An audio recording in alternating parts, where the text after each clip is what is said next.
कौन आपण मैंने जानते कि रावणर गर्व अहंकार को किए भांगी तो ये भिडटा आपण मानी भगवान उपर विश्वास थाए तब भिडियो शेष पर्यटन देखु चलतु ये भिडियोटा को लास्ट पर्यटन देखिए। नमस्कार। आज हूँ महावीर पवित्र हनुमान जी जन्म जयंती तत्सहित बाबा साहेब आंबेडकर जन्म जयंती एवं आमर ओडिया नववर्ष आज एप्रिल 14 तारीख में पड़ुची महापणा संक्रांति जहाँ आम कही था। आज ही ओडियार प्रथम तारीख तो आपण को शुभेच्छा जनइबा सहित मुझे बहुत बहुत अभिनंदन जनाऊँगी ए वर्षटी आपंकर मंगलमय हो। रामायण आमे देखी हनुमान जी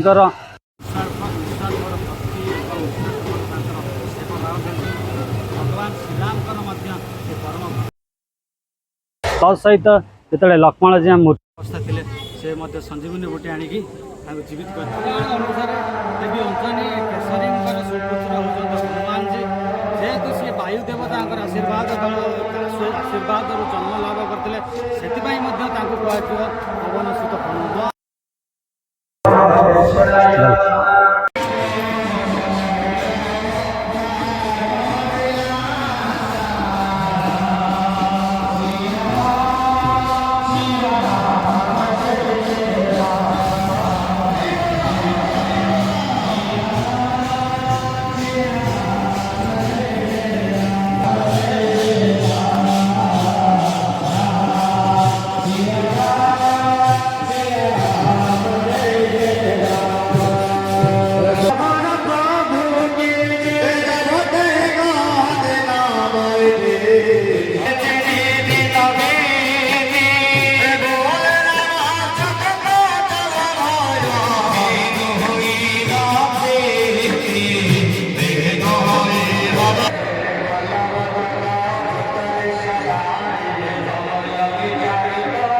जिते बड़े रावण गर्व अहंकार बुड़ी रही से हनुमान जी गर्व और अहंकार को भांगी चूरमार करते से दिन ठारू ये पवित्र हनुमान जयंती की भारत वर्ष खूब धूमधाम सहित मानती आम जानिले हनुमान निष्ठा एवं निस्वार्थपर सेवा भाव जो से भगवान रामचंद्र अति निकट रही तो भिडियोटी भल लगे निश्चित शेयर करेंगे चैनल को सब्सक्राइब करेंगे। रोची नमस्कार।